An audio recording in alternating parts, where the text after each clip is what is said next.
So apparently I've lost some videos for the start of this video, but here's where I'm at. I'm using a solid spacer. That's the shiny part with the red mark on it, and then it has spacers on top of it to get your pinion preload set correctly. You don't want the bearings too tight, and you don't want them too loose either.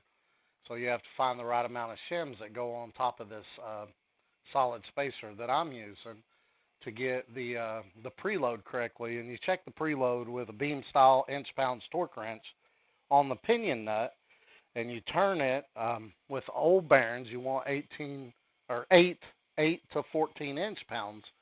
And with new bearings like we have, I'm using the new bearings because this is final assembly. You want 16 to 29 inch-pounds.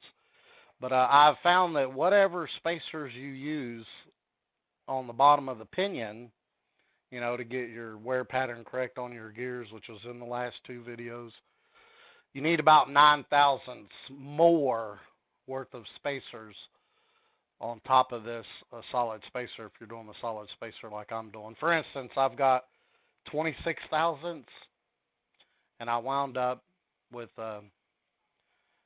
32, 34 thousandths. So what is that? 4, 5, 6 to 8 thousand, 6 to 9 thousandths. But anyway, that's where I'm at. Yeah, so I had 26 thousandths under the pinion bearing, and then 32 to 34 above the spacer, above the solid spacer. And when I'm putting all this together, I'm using the old nut just to make sure we get our preload correctly. And once we get the preload correctly, we put the new nut on. So I came out here during a break, trying to get 15 minutes, and I tried 32 thousandths, and that put me right at 30 inch-pounds. And then I tried a 34. I don't really have nothing in between.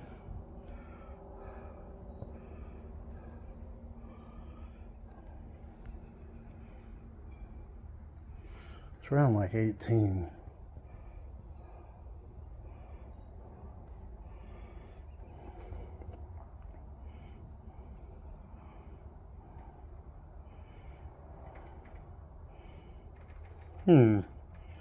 So with new bearings, it's 16 to 29. So I guess I'll go with this since that's actually what's in the spec. 30 is actually a little too high. This is supposed to be 16 to 29. It's right at 18.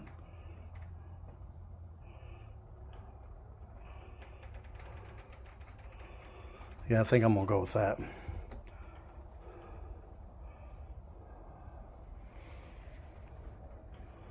Yep, I'm gonna go with that. But if you're too tight, add some shims. If it's too loose, take some shims out until you get the reading you're supposed to get. Again, new bearings, 16 to 29 inch-pounds. If you're reusing old bearings, 8 to 14 inch-pounds.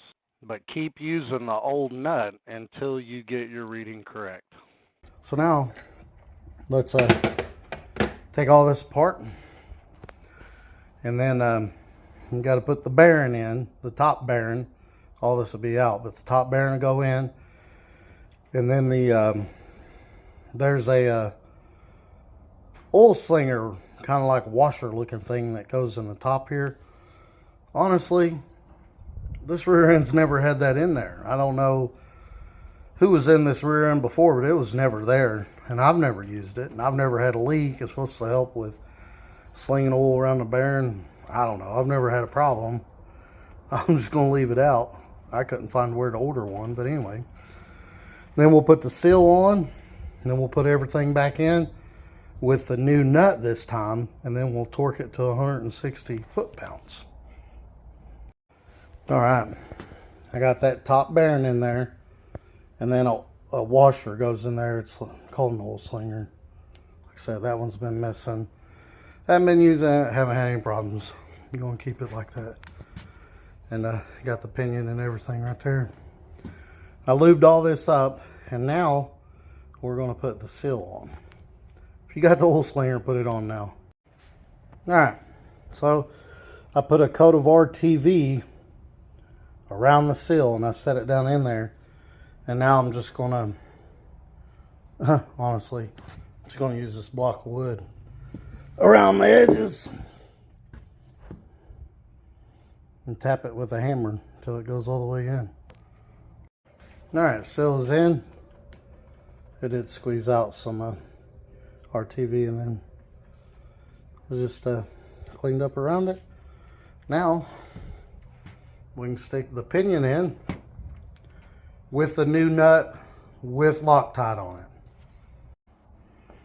So usually these pinion nuts come with Loctite already in them, but this don't have it. But we got Loctite that came with our kit, so yeah. All right, I also put RTV around the yoke and the grooves there, just to make sure no grease can leak through there and out the nut. All right, now we're going to clean this up real good. Put some rear end oil grease on the bearing and put it all back together. All right, I torqued that to 160 foot-pounds. I sent it with the impact. It's actually over 160. Not sure what it is, but I had to do a breaker bar and a pipe wrench. And yeah, wasn't easy to hold that. It's over 160 because it clicked right off the bat. But the good thing is, it's good that we had went with the 16, because now that that's really, really tight, it's actually right at 29. Let's see.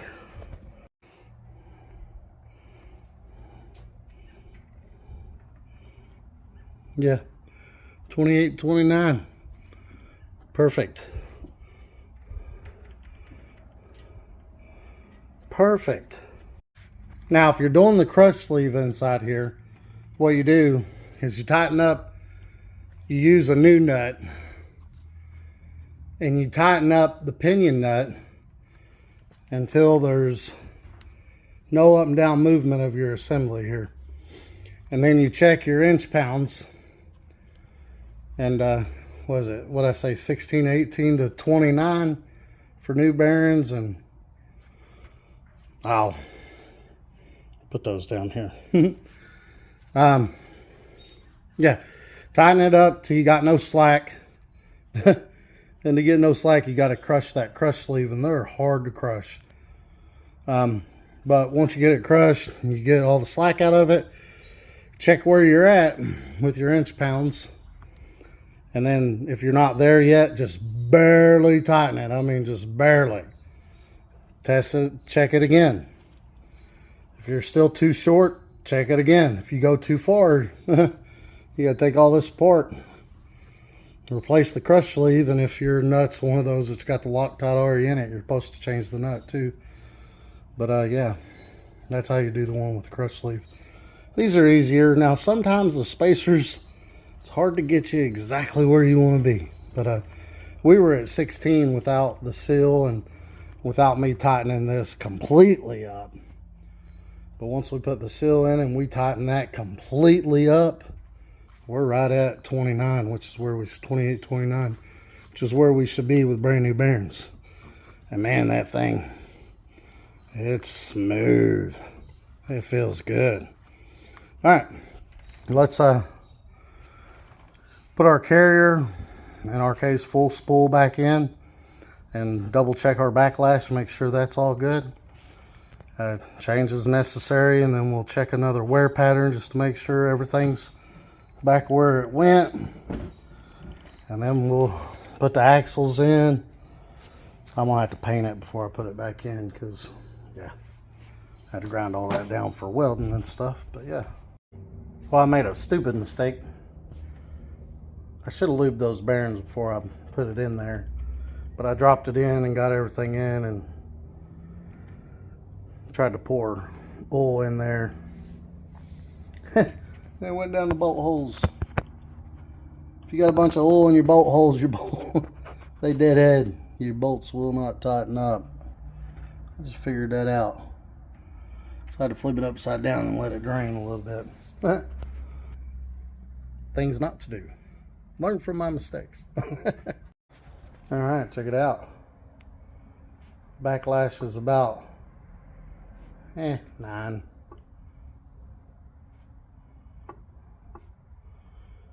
The directions for this one, yeah, try that 9. The directions for this say 7 to 9, but Ford says 8 to 12. We're gonna send it. Let's torque these down to 100 pounds. All right, there's what we got on the coast side. It is a little low. A little low, meaning that way. Yeah, that. Let's see what the front looks like. All right. That's what we got on the front. See, it's hard to tell. I didn't have much paint left, but it's right there in the middle. See the football shape? You can see where it carried over to this one pretty good.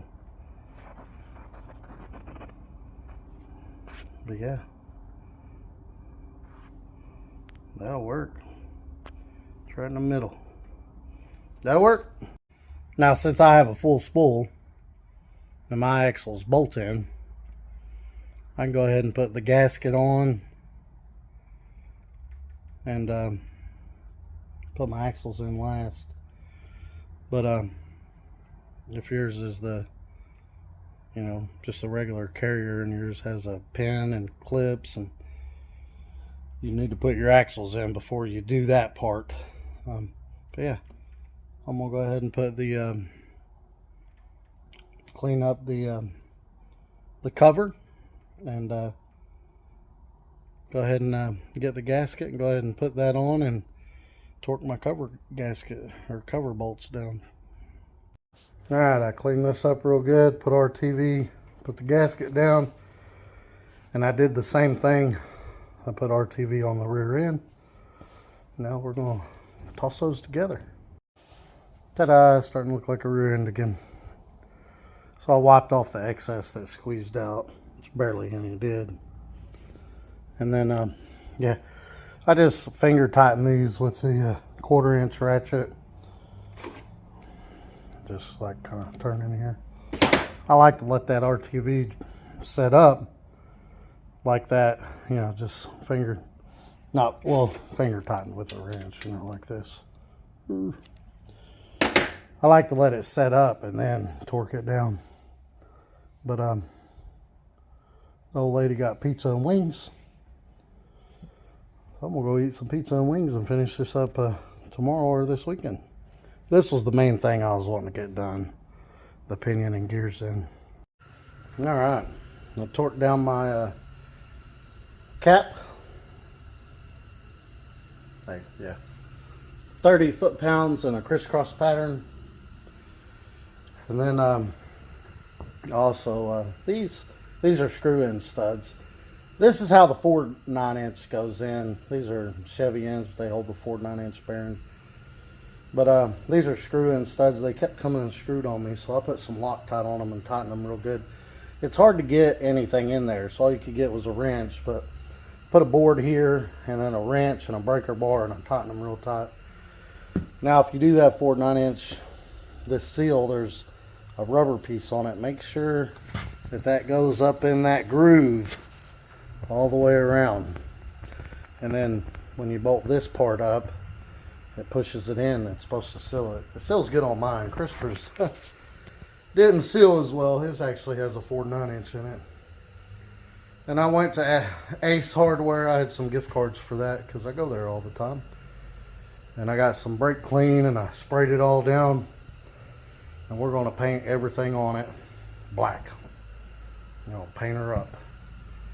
I'm just waiting for the brake clean to dry up. It's cold out here, so I want it to dry. But yeah, I didn't paint those last time. See how they started to rust? So we'll paint those, and then we're going to paint the lower control arm brackets, relocation brackets, and the sway bar mounts and all that. But my buddy did a real good job welding it. I should have got a good view of the welds. But he let me weld one, and I put on his titanium mask.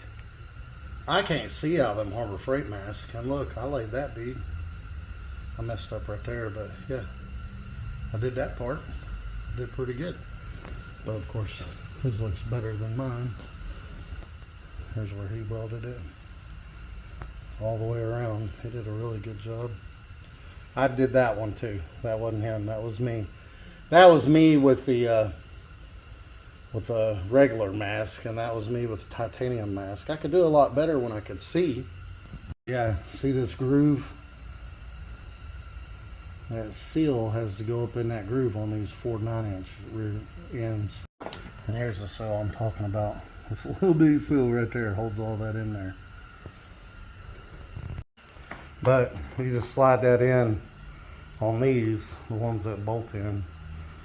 And you line up the splines, which ain't easy. You gotta kind of jiggle around and up and down and then push it in. Now, on the regular carriers, you put the axles in, push them all the way in. They got these little C-clip things that they go on the ends. Put the C-clip in and pull the axle back. You do that on both sides. Then you put a metal rod through the carrier so the axles can't come this way and the clip come off, because when you pull the axles back, those clips go in this round divot and it holds them, and then that pin goes in there and keeps the axles from going back and forth, so that C-clip can't come out. And then there's a bolt that goes in that pin from the top of the carrier and holds it all together, but we got the ones that bolt in, which you're supposed to have these for drag racing, the bolt-in kind. So if your axle breaks, it don't come out. But if you've got disc brakes and the axle breaks, it's not going to come out anyway. Ask me how I know. I've broke 3 or 4 axles with my, before I had an open differential in that Ford 8.8. And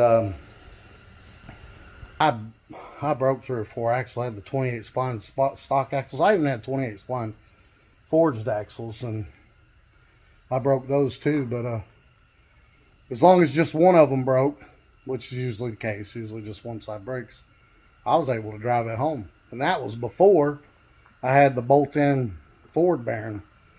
I still had the C-clips then with a, well, I call them lunchbox lockers that go in the open differential and it locks the rear end.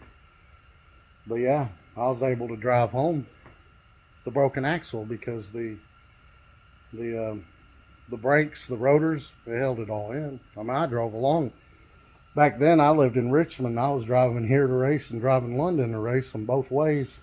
To London was an hour there, an hour back. Over here is 45 minutes here and 45 minutes back.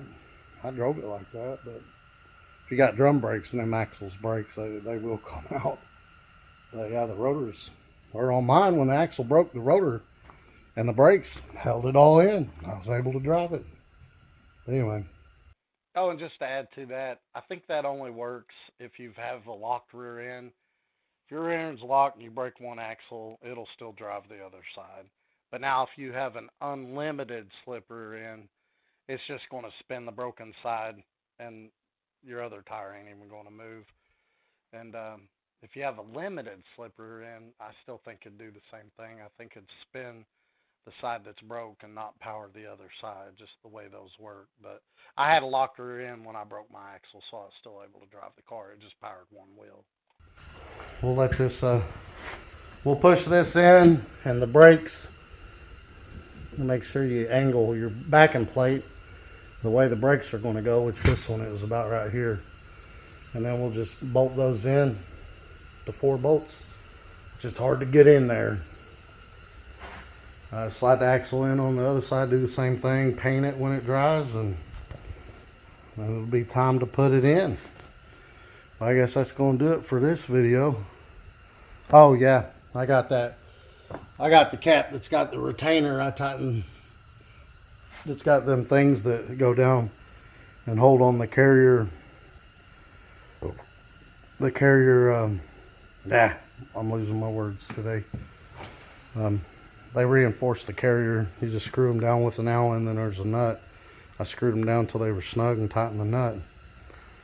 But yeah, I'll let that dry and paint it. And y'all have a good day and happy holidays, happy new year.